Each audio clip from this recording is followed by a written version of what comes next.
Hi friends, Anna University Regulation 2021 November December 2025 எக்ஸாமினேஷனுக்கான important questions தான் இந்த வீடியோவில் பார்க்க போகிறோம். சப்ஜெக்ட் கோட் பார்த்தீங்கன்னா PH3251, subject name material science. இந்த சப்ஜெக்ட்டுக்கான 5 யூனிட்டுக்கான பார்ட் பிக்கான இம்பார்ட்டன்ட் கொஸ்டின்ஸ் தான் பார்க்க போகிறோம். கொடுத்துருக்க கொஸ்டின்ஸ் எல்லாத்தையும் தெளிவாக படிச்சுட்டு போயிடுங்க. யூனிட் 1ல 11th ஃபர்ஸ்ட் கொஸ்டின் பார்த்தீங்கன்னா describe the various type of crystal imperfections in detail அப்படின்னு கேட்டாங்கன்னா நீங்கள் அதோட டைப்ஸ்லாம் நீங்கள் எக்ஸ்பிளைன் பண்ணணும். அப்படி இல்லைனா உங்களுக்கு edge dislocation, screw dislocation, grain boundary, twin boundary இப்படி மென்ஷன் பண்ணி கேட்பாங்க. இது எல்லாமே பார்த்தீங்கன்னா நீங்கள் இதை டைப்ஸ்லேயே படிப்பீங்க. அப்படிலாம் உங்களுக்கு தனியாகவும் டீட்டெயிலாக கேட்பாங்க. அதனால இதெல்லாம் கொஞ்சம் டீட்டெயிலாக பார்த்து வச்சுக்கோங்க. நீங்கள் டைப்ஸ் ஆஃப் கிறிஸ்டல் இம்பர்ஃபெக்ஷன்ஸ் படிக்கிறப்பயே இந்த சப் டாபிக்லாம் படிக்கிறப்ப கொஞ்சம் தெளிவாக பார்த்து வச்சுக்கோங்க. Second question, explain crystal structures of BCC, FCC, HCP and its packing efficiency. Thirdல first point, explain the transformation of liquid to crystal to nucleation and growth process. Second point, explain homogeneous and heterogeneous nucleation.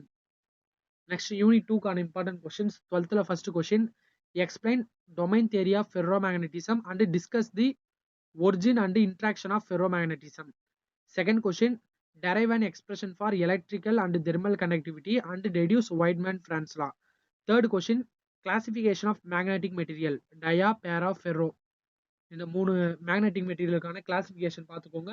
Also டிஃப்ரென்ஸும் கேட்க நிறைய வாய்ப்புகள் இருக்கு. Fourth question பார்த்தீங்கன்னா derive the expression of density of states. இந்த 4 கொஸ்டின் தான் பார்த்தீங்கன்னா செகண்ட் யூனிட்டுக்கான இம்பார்ட்டன்ட் கொஸ்டின்ஸ். நெக்ஸ்ட் தேர்ட் யூனிட்டுக்கான இம்பார்ட்டன்ட் கொஸ்டின்ஸ் பார்த்தீங்கன்னா 13th first question, what is Hall effect and determine the Hall voltage and Hall coefficient and it devices and give it applications. Second question, construction and working of Schottky diode and ohmic contact. Third question, explain the variation of carrier concentration of N type and P type with temperature.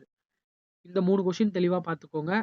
Next unit 4ல first question பார்த்தீங்கன்னா explain construction and working of PN light detector, solar cell, LED, laser டயோடில் பார்த்தீங்கன்னா homo junction and hetero junction laser diode. இந்த 4 இந்த டயோட்ஸும் and solar cell, LED, இந்த light detector, இந்த 4மே படிச்சுக்கோங்க, தெளிவாக பார்த்துக்கோங்க. ஏன்னா இந்த 4மே பார்த்தீங்கன்னா கன்ஃபார்ம் இந்த 4த்துல இருந்து ஒவ்வொரு கொஸ்டின் பார்த்தீங்கன்னா எக்ஸாமில் கேட்டுடுறாங்க. ஆனால் இந்த 4த்தை வந்து பார்த்தீங்கன்னா தெளிவாக பார்த்துக்கோங்க. அதில் செகண்ட் கொஸ்டின் பார்த்தீங்கன்னா optical process in semiconductor and quantum bell. இதையும் ஜஸ்ட் கோ த்ரூ பண்ணி வச்சுக்கோங்க. ஏன்னா அதுல இருந்து கேட்காம விட்டாங்கன்னா இந்த பார்ட்ல இருந்து கேட்க வாய்ப்புகள் இருக்கு. அதனால இந்த 2 கொஸ்டினை தெளிவாக பார்த்துக்கோங்க. ஃபர்ஸ்ட் ப்ரியாரிட்டி பார்த்தீங்கன்னா 14th ஃபர்ஸ்ட் கொஸ்டினுக்கு ப்ரியாரிட்டி கொடுத்து தெளிவாக படிச்சிருங்க. நெக்ஸ்ட் 15th ஃபர்ஸ்ட் கொஸ்டின் பார்த்தீங்கன்னா explain quantum confinement and quantum structures. Second question, explain the semiconductor photonic structures 1D, 2D, 3D. Third question, construction and working of single electron transistor. Fourth question, explain carbon nano tube and properties and it applications and explain spintronic device. Spintronic device வந்து பார்த்தீங்கன்னா ஒரு 4 mark அளவு பார்த்து வச்சுக்கோங்க. Carbon nano டியூபை டீட்டெயிலாக பார்த்துக்கோங்க. நான் டிக் பண்ணியிருக்க கொஸ்டின்ஸுக்குலாம் ப்ரியாரிட்டி கொடுத்து நல்லா பார்த்துட்டு செகண்ட் கொஸ்டினையும் பார்த்து வச்சுக்கோங்க. ஓகே ஃப்ரெண்ட்ஸ், இந்த கொஸ்டின்ஸ் தான் பார்த்தீங்கன்னா உங்களுக்கான இம்பார்ட்டன்ட் கொஸ்டின்ஸ். மறக்காம நம்ம university learners Tamil channel subscribe பண்ணி வச்சுக்கோங்க. தொடர்ந்து சப்போர்ட் பண்ணுங்க. உங்களுக்கு நெக்ஸ்ட் சப்ஜெக்ட்டுக்கு வேற எதனா சப்ஜெக்ட் இம்பார்ட்டன்ட் கொஸ்டின்ஸ் வேணா கமெண்ட் பண்ணுங்க. அதை நான் நெக்ஸ்ட் வீடியோவில் அப்லோட் பண்ணுறேன். Okay friends, thank you.